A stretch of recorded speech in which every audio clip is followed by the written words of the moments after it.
Republican presidential hopeful Jeb Bush made his way through a huge tailgate party in Athens. The former Florida governor was mobbed by students who are always over the top on game day. Fox's Angelique Proctor tells us Mr. Bush was careful not to offend any fans. The next president of the United States, Governor Jeb Bush. Presidential hopeful Jeb Bush took his campaign speech to the University of Georgia campus, taking selfies just ahead of the Georgia-South Carolina football game between the hedges.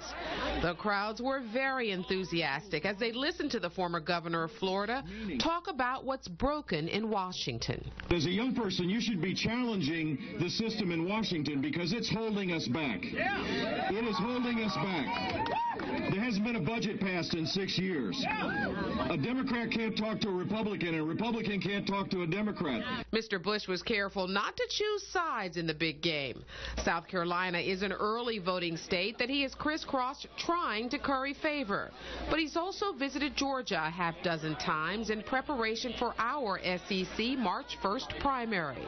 The GOP candidate talked about what he plans to do in the Oval Office. I believe we could grow our economy at 4% per year as far as the eye can see, so that when you graduate from this great university, you'll be able to get a job.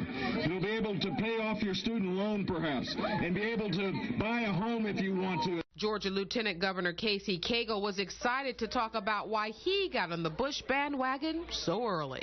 The fact that he's a real reformer and what he's done, particularly in public education, along with helping in kids that are trapped in welfare and also foster care as well. He's been someone who's really thought outside the box, and I think he'll make a great president. For Good Day Atlanta, I'm Angelique Proctor.